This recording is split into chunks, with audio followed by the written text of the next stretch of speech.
events, that specific year presented a marked divergence from the norm. A clandestine virus, or perhaps a deceptive bacterium, had infiltrated the gathering, instigating illness amidst the assembled multitude. Even seasoned medical professionals found themselves confounded by the circumstances.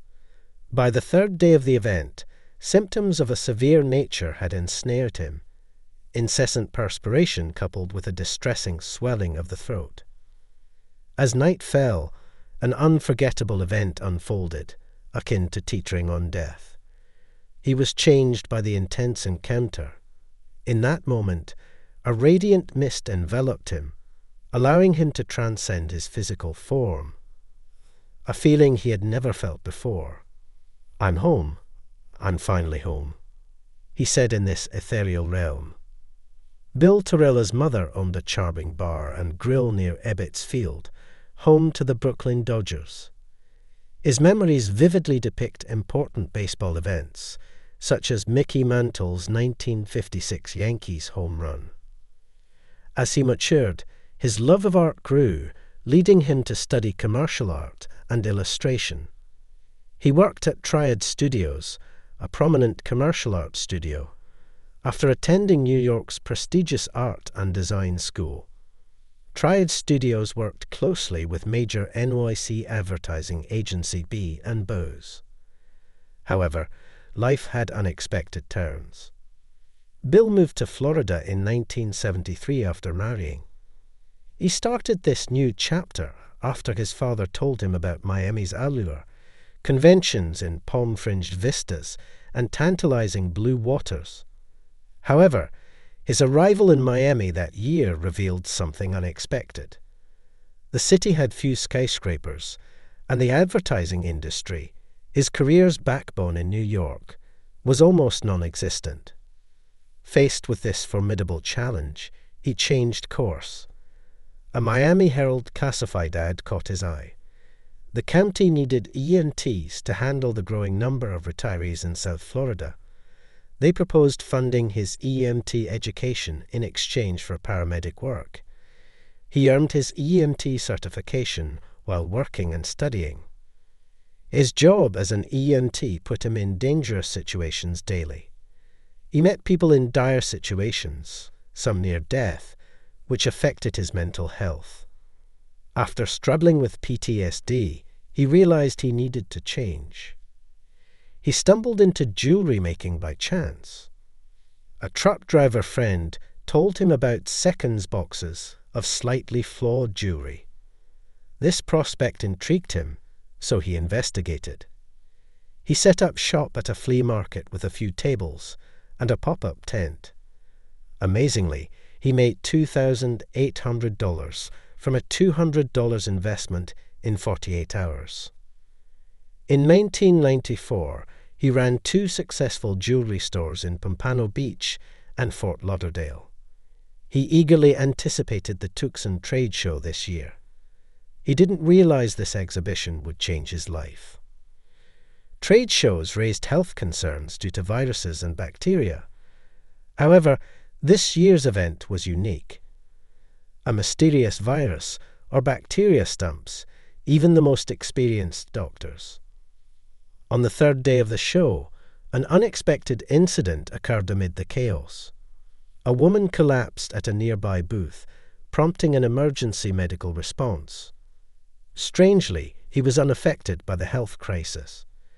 He spontaneously offered help out of concern for her. That night, fate changed drastically.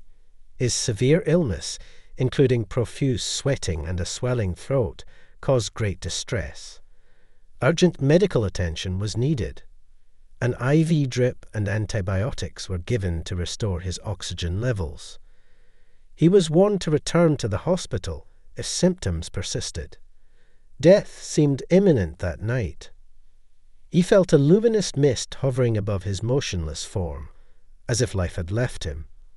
Behind, a bright beam illuminated the ground and led him into a mysterious tunnel. This passage showed an amazing array of vibrant hues and an overwhelming surge of love that merged him seamlessly with its luminosity. He was surrounded by a tapestry of vivid colours as he moved through this passage like an electric charge. He was returning to his rightful place as his love grew. A soothing voice introduced Antonia, one of his guardians. Spirits, familiar from his terrestrial life, surrounded him in this mystical journey. Their communication was through thoughts, with their radiant auras serving as beacons of recognition.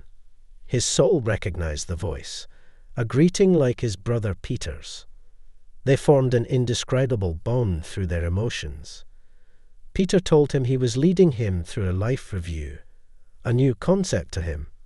This was his first trip through his life's memories. This introspective journey showed his good deeds and mistakes. He felt gratitude for avoiding grievous transgressions, but then he realized he had unwittingly caused others pain. He endured their suffering, saying, I'm sorry, but no tears came.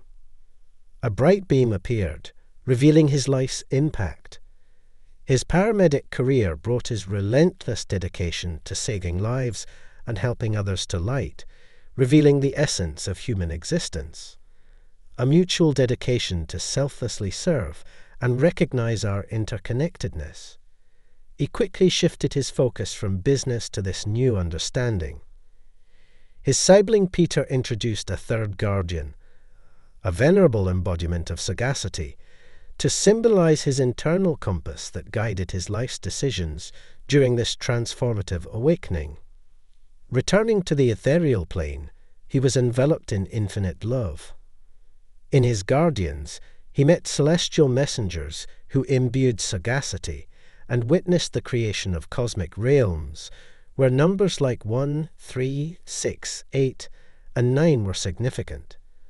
A reluctant pull pulled him back into his corporeal vessel, where tingling sensations urgently demanded medical attention. However, social norms prevented him from expressing his transcendental experience. He had a divine encounter after returning to the mundane world. Without fear of mortality, he eagerly awaited his true abode, a place of endless love and service without pain or despair. In this mortal world, the biggest challenge was maintaining the essence of existence, love and service. As a paramedic, he understood the sacred mission of helping, spreading love, and cherishing love's priceless bounty through benevolence.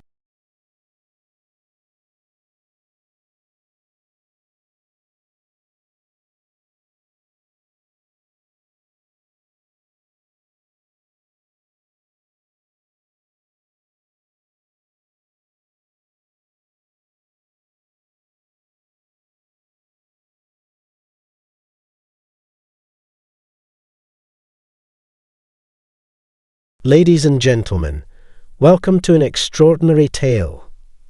Amidst the tumultuous landscape of her teenage years, a singular moment of immense gravity emerged, a brush with mortality that etched a profound mark upon the trajectory of her life. Prepare to embark on a riveting odyssey, navigating the labyrinthine corridors of her personal narrative, peeling back layers to explore the bedrock of her convictions and deeds. Picture an ordinary day, resembling countless others, when she embarked on an adventure astride her fixed-wheel racer.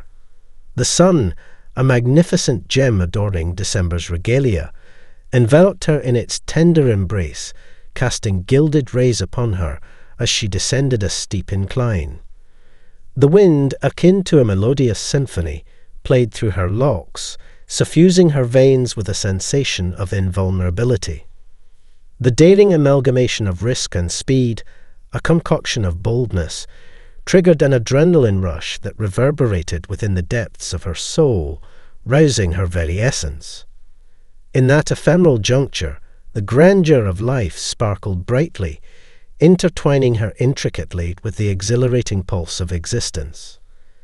The swift rush of exhilaration soon gave way to an inevitable encounter with fate.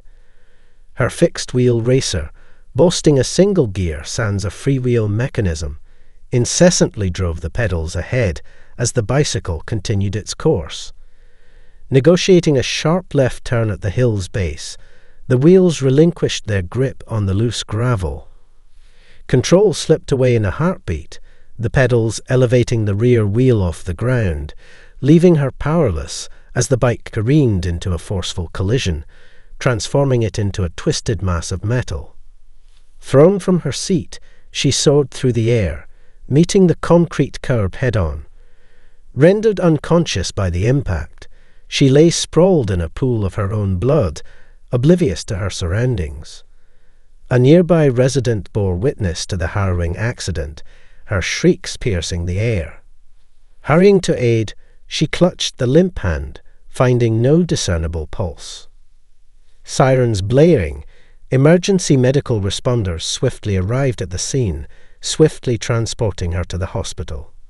For 5 days, she dwelled in a coma, unaware of her environment as the medical team fought to save her life. During that period, she underwent an extraordinary experience, etching itself into her memory. The precise moment of impact with the concrete curb eluded her, finding herself in a place defying earthly norms.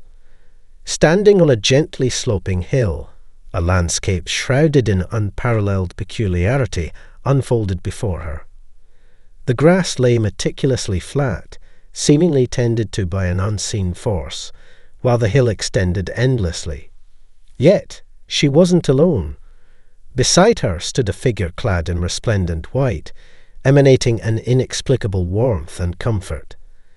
The sky behind them held an unfathomable darkness, concealing all beyond.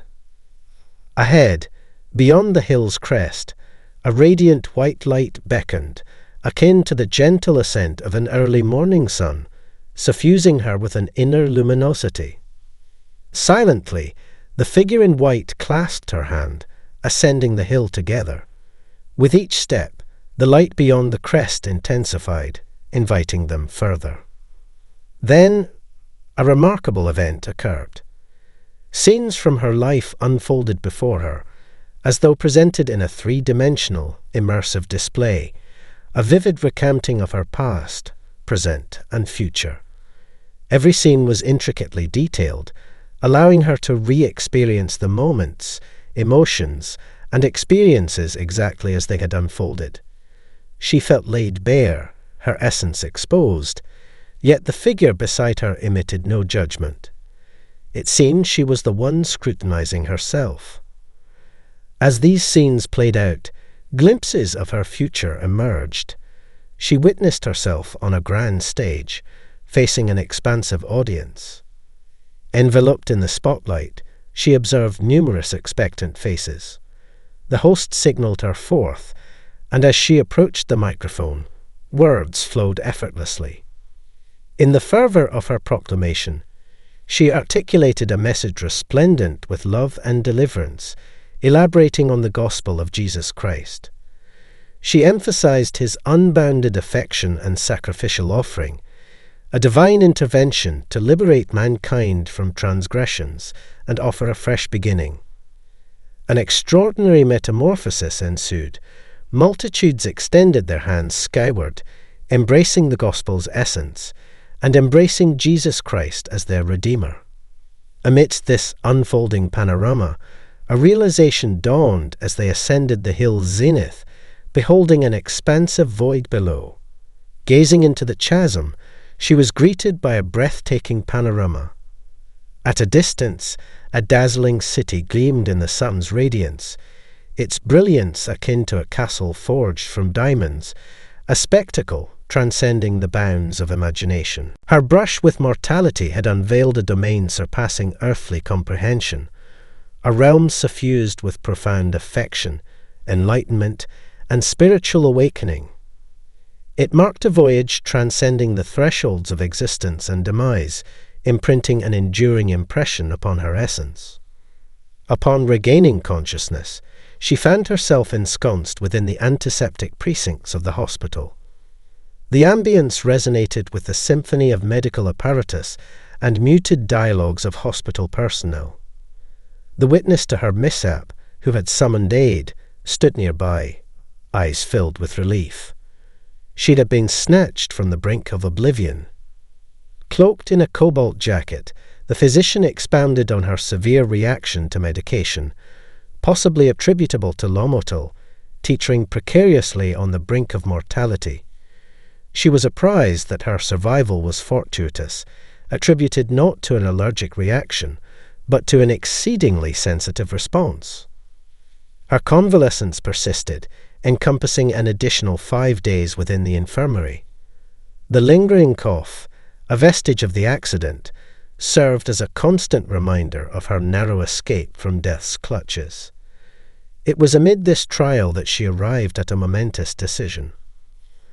Opting to relinquish a year of academia to prioritize her well-being, this resolution underwent thorough deliberation with her commanding officer and the educational institution, which generously granted her a sabbatical. She returned home, dedicating the ensuing half-year to a process of physical and emotional convalescence. By 1981, she re-enrolled at the Military Institute, attending for approximately 18 months. Nevertheless, her brush with mortality had etched an indelible impression upon her. It prompted a revaluation of her life's trajectory, her calling, and her spiritual beliefs. Ultimately, she arrived at the profound realization that a military vocation wasn't her ordained path, culminating in the monumental decision to forgo her pursuit. Her flirtation with death had illuminated a divergent avenue for her existence. It had endowed her with a deep understanding of Christ's limitless affection and the imperative to propagate that love to others. It reinforced her faith and her conviction in the redeeming influence of salvation. Moreover, it heightened her sense of duty to lead a life aligned with these convictions. A striking figure cloaked in white loomed before her, presenting a monumental choice: entry into the sacred confines of heaven, severing ties with earth and loved ones, or a return to her mortal coil. The allure of the celestial realm tugged at her spirit, a place that seemed inherently hers. Yet, fleeting visions of her family's anguish and impassioned pleas tugged at her heartstrings, ensnaring her in an intricate web of conflicting emotions. The pull to linger in this divine expanse warred within her, but an unspoken understanding surfaced. A profound purpose awaited her on earth, a purpose divined by the Almighty. The resolution crystallized. She had to return. Yet, a haunting realization gripped her. Memories of the ethereal realm would elude her grasp. A resonating voice echoed, "You shall not retain what you have seen." Like awakening from a haze or emerging from deep slumber, she grappled to preserve fading recollections, slipping away like fine grains through her fingers. In the hospital chamber, her mother maintained a constant vigil by her inert form. Then, an overwhelming sense of divine presence enveloped the space. Despite her comatose state, a soft hymn emanated from her lips. A day later, she stirred, infusing the sterile room with an inexplicable peace. It took nearly a week before they allowed her to confront her reflection. The image that stared back was jarring. A countenance marred beyond recognition, bloodshot eyes, fractured teeth, and a canvas of scabrous flesh from a harrowing skid on gravel. It stood testament to the profound encounter that had altered her trajectory forever. The incredulity of her testimony mattered little. A divine imprint had etched its mark upon her, shaping her faith and guiding her path. 14 years hence, she found herself in Madras, India, embarking on a missionary voyage. Perched on an oxen-drawn cart in a remote village, poised to disseminate the gospel, an uncanny sense of déjà vu swept over her. It felt as though this moment had transpired before, beneath the same sky, in an era past. As light pierced the shrouding darkness, the local pastor extended an invitation to the assembly. 30 to 40 souls raised their hands, welcoming Jesus into their hearts. It served as a poignant testament to the timeless nature of God, transcending the boundaries of time and space, guiding each soul on a unique trajectory. The choice, the journey, beckons for your embrace. Our near-death odyssey unveiled the individuality of God's plan, extending beyond the confines of earthly existence. Are you poised for this expedition? And thus concludes today's narrative. We welcome your reflections and musings in the comments below. Until we meet again, may you